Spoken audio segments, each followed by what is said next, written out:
Welcome to Decoding Superhuman. This show is a deep dive into obsessions with performance and how to improve the human experience.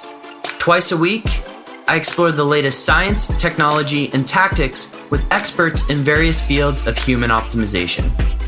I'm your host, Boomer Anderson. Enjoy the journey.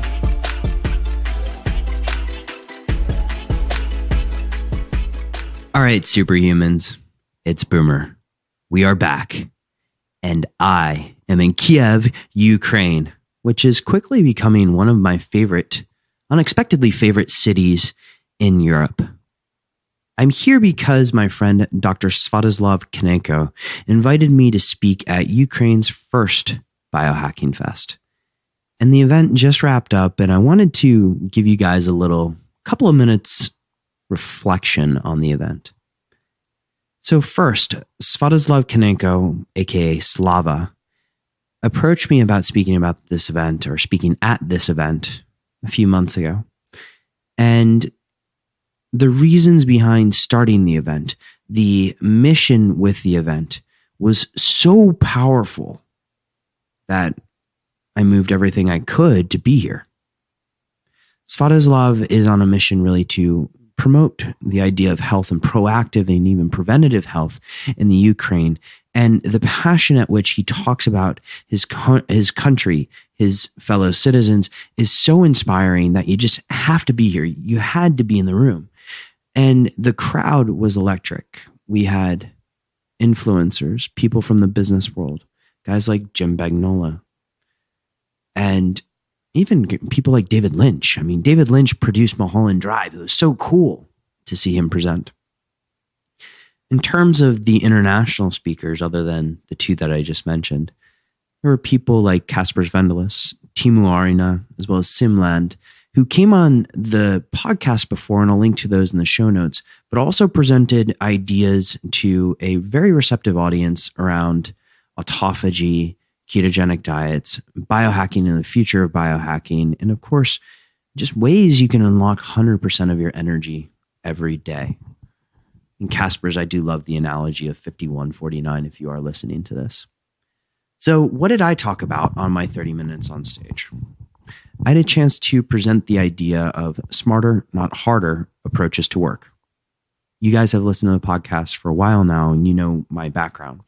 In finance, I didn't sleep very much, and I knew how to work hard, but I wasn't necessarily working smart. And so this was a collection of life lessons learned, both hard ones, but also easy ones, in terms of how to improve performance mentally and, actually physically. We can say that. And so we got into a great discussion with an audience full of what I would say are media or news media in the Ukraine. We had business people, and we had a lot of constituents of society. That was a fascinating discussion. In fact, the media was heavily involved, and I've appeared on a few TV shows here in the Ukraine, which I'll link to in the show notes. And so I would encourage you guys to check out Biohacking Fest in the Ukraine, actually every biohacking conference, because getting involved in this movement of proactive health or proactive approaches to performance, or enhancing the human experience, as I like to think of biohacking, is a truly valuable one. And conferences are a great way to obtain a lot of information, a lot of ideas, a lot of concepts in very little time. And plus, the people that you meet are pretty freaking incredible. And so let's get started here, because I wanted to leave you guys with that. There are a few conferences coming up, particularly in the biohacking world. Biohacker Summit is coming up in November, and yours truly will be speaking. It's the 10th of the Biohacker Summits, and it's in Helsinki, Finland. We'll have people there like Max Lugavere, who's a best-selling author of Genius Foods. There will be people there like Teemu, Ali, who have all been on the show. And you'll get guys like Dr. Daniel Stickler, people like Dr. Benjamin Smar, and so many others. It's going to be a fun event. Lots of speakers. I think there's something like 40 speakers that are coming to this. It's going to be insane. So if you have time to go over to Helsinki in November, join me at the Biohacker Summit. We'll link to the Biohacker Summit in the show notes, of course. But today's topic is an interesting one. Let's give the background. So about 2 weeks ago, I threw out to the social medias the idea of an Ask Me Anything episode. And yes, I've stole this from a few people who have used this in the past, but the response was pretty interesting. Across various networks, we collected questions, and let me run through some of the things that people wanted to get more clarity on. One, microbiome testing. Could it help to figure out your diet? We're going to probably table that one for another episode because it's a bit controversial. We also got questions around habits, metrics to measure for things like health, both personal and physical well-being. And then one theme stood out above the rest, and it was something that multiple people asked about because, well, maybe they're interested in it. And as a result, I wanted to cover it on today's podcast. And that's the idea of brain health. And when I approached the people who asked these questions about brain health, when it came down to it, what they're asking was, how do I enhance my cognitive capacity? How do I enhance my focus? And I want to spend a little bit of time with this for you guys because, well, I think there's a tendency, I know there is a tendency, at least in the early biohacking community, and I think that Europe is doing a great job of presenting alternatives to this right now. The States is still supplying the pill for the ill, so to speak, a little bit. But there's great opportunities to do a lot to enhance your cognition before we get into a discussion around nootropics. But I think it's appropriate to define nootropics, especially if you're just hearing the word for the first time. So nootropics, and I present my own definition as, is all of these thoughts that come from now on are really my own experiences and my own journeys, so to speak, in the world of enhancing cognition. These are by no means medical recommendations. If you want medical recommendations, please go see a doctor. Nobody wants you to do anything stupid. There, we have the disclaimer out there. So let's talk about nootropics. Nootropics to me are enhancing cognition without the downside.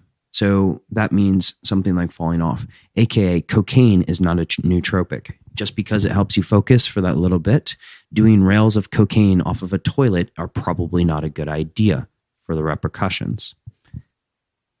And so now that we've really defined nootropics, at least how I define it, let's dive into some of the things that I think are wrong with the idea of looking for a pill. And first off, a pill, capsule, whatever it is. First off, look, these things are expensive. The high quality ones are expensive. And so wouldn't you want to optimize other areas of your life that could lead to greater cognitive benefits before going down the route of taking something that may cost you $50, $100 a month? I would like to.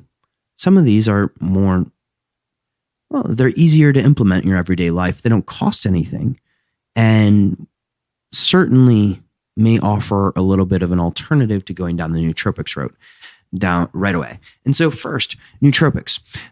Let's talk about this. They're only going to raise your cognition to the maximum of your current capacity. That means if your current capacity is hindered, handicapped in any way, you may not get the maximum benefits out of these nootropics. So how do we enhance your current capacity is actually what I want to unpack this question on.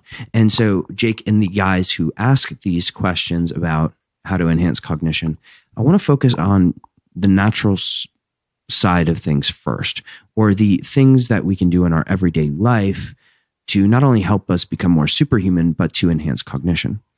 And that boils down to discussion around 3 topics, because they are very important. And those 3 topics are sleep, food, and stress. Let's unpack sleep first.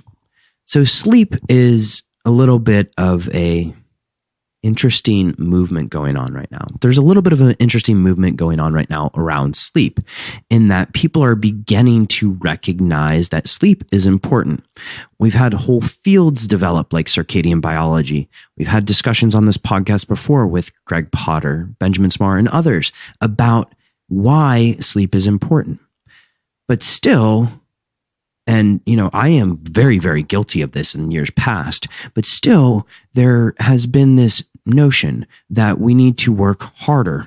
Maybe I could bring back some of my stuff from my presentation for this, but we need to work harder. We need to put in more hours. Time equals money, etc. And if you don't work 20 hours a day and you don't sleep 4 hours a night, or if you sleep at all, you are weak. Well, that's simply not true. And let's unpack that. If you're sleeping 4 to 6 hours a night, there's a very good chance that your brain is not functioning well. In fact, from genetics, we know that roughly about 3% of people can get away with sleeping 4 to 6 hours a night. So let's extrapolate statistics now. If you look at America, roughly, a majority of the population gets less than 7 hours of sleep per night. That's pretty crazy. And I just told you that only 3% of people may be able to get rid of, or may be able to get away with, 4 to 6 hours a night. And why do we do this? Well, it's because of that equation. It's because of that time equals money equation. It's because of stress. It's because of families. And all of those are important. But don't you owe it yourself? Don't you owe it to yourself to be at your best? And so the first recommendation around sleep stems a little bit from just really acquiring knowledge about the glymphatic system. And I like to think of the glymphatic system as your brain's best vacuum cleaner. You guys have heard of the lymphatic system, right? And lymphatic system are simply vessels that exist all around your body that help your body detoxify. Yes, if you are a doctor listening to this and you're telling me, hey, Boomer, that's not exactly what the lymphatic system is doing, I'm just trying to simplify it, guys. And so the lymphatic system actually doesn't exist in your brain, and it baffled scientists forever. But one of my favorite TED Talks is by a guy by the name of Dr. Jeffrey Illith, and it talks about the glymphatic system and why it exists and when it exists. And so the glymphatic system simply is operational when you're asleep. And think of it as your brain's best vacuum cleaner, as I alluded to earlier. Cerebral spinal fluid goes up into your brain, it washes your brain and clears out things like adenosine and other, maybe slightly more toxic proteins. And you wake up feeling refreshed. Now, here's the thing about the glymphatic system. It's only operational when you're asleep. And if we know that people need greater than 7 hours of sleep per night, by and large, in order to optimize their brain function, we also know that they need greater than 7 hours of sleep in order to optimize the glymphatic system. And so if you're not getting at least 7 hours of sleep per night, you might want to reconsider the idea of a need for cognitive enhancement in the form of a nootropic. Okay, so sleep is number one. Number two is food. If you're consuming vegetable oil, and I shouldn't use the term vegetable oil because I was just having lunch with my friend Casper's, and he reminded me that a lot of these things we call vegetable oil are not necessarily vegetables. And so if you're using corn oil, sunflower oil, and these aren't cold pressed oils, and if you're using canola oil, my question is why? This is not supporting your brain function. In fact, it's probably hindering it. We know it's hindering it. And if you're eating fried food, you're consuming these oils. You're also consuming things like gluten, grains, and dairy.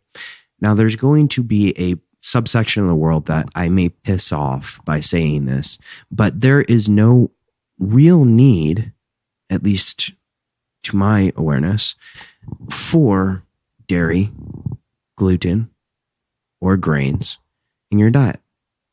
You can get fiber from somewhere else. You certainly get more micronutrients from consuming dark leafy greens. And dairy Well, if 65% of the world is lactose intolerant, I certainly hope that people would actually embrace that idea. And by the way, you can get tested for this. It could be as easy as going for a blood test to get tested for the protein version of lactose intolerance. Or if you looked at something like a genetics test, you can find out if you had genetic predispositions to these things. But coming back to food, looking at the idea of elimination, there is somewhat of a feedback that I get every once in a while that people say, well, if you're not going to have dairy, grains, or gluten, what the hell can I eat? The fact is that there's plenty of things out there, and this makes your life a lot simpler. By simply eliminating dairy, grains, and gluten, you don't necessarily have all of these gazillions of options to choose from, and you don't have the decision fatigue that usually comes with food.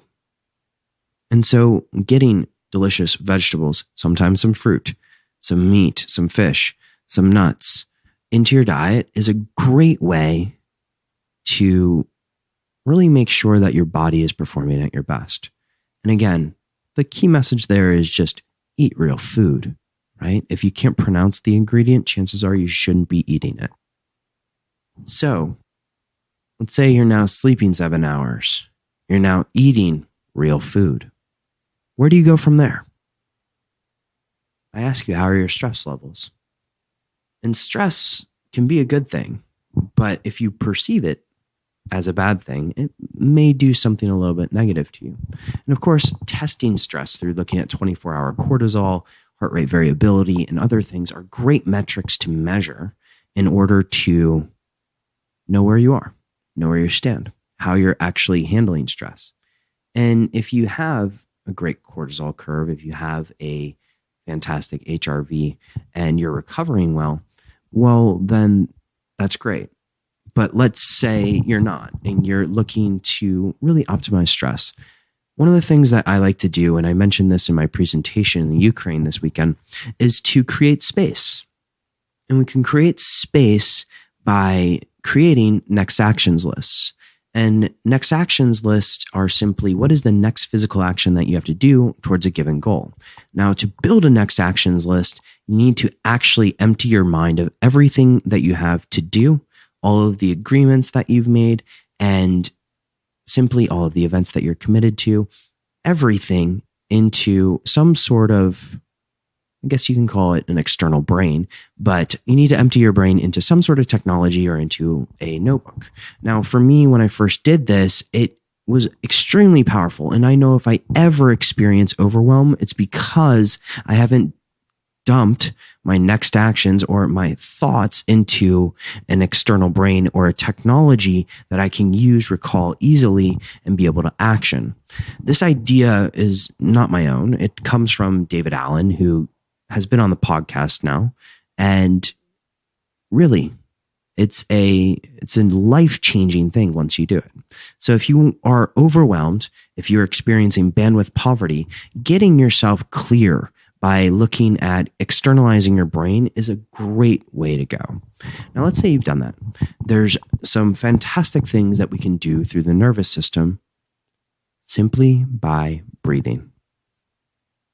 Notice your breath. Just look to see, are you breathing out through your mouth? Are you breathing constantly through your nose, which is where you want to be breathing?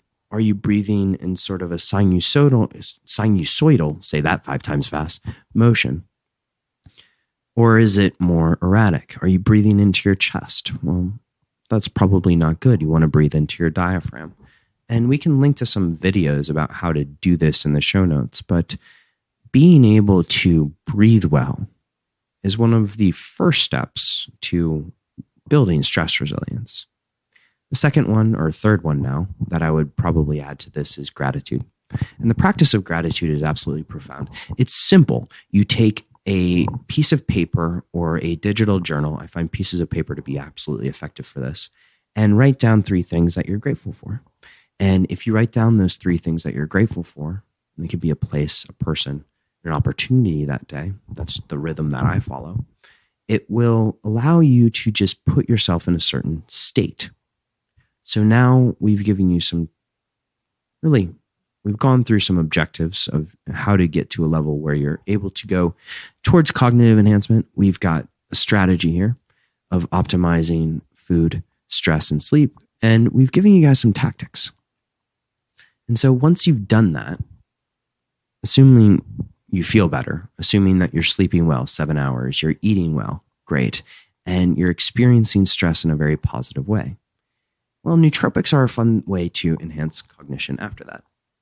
What are my favorite two? And we're going to wrap this up because this is almost 20 minutes now and it's crazy. I've just been talking. But my favorite two right now are Qualia, and you guys know I've talked a lot about them. We've had Jordan Greenhall on the show, as well as Dr. Daniel Stickler, who's their medical director, and also blue cannatine. And blue cannatine was mentioned by Dr. Scott Schur and Dr. Ted Achikoso, who invented blue cannatine, will be on the show pretty soon. And I'm looking forward to releasing that episode for you guys. I'll link to both of those in the show notes. But this has been a blast. I've had fun talking about this. If you enjoy this episode, let me know. Share it with a friend.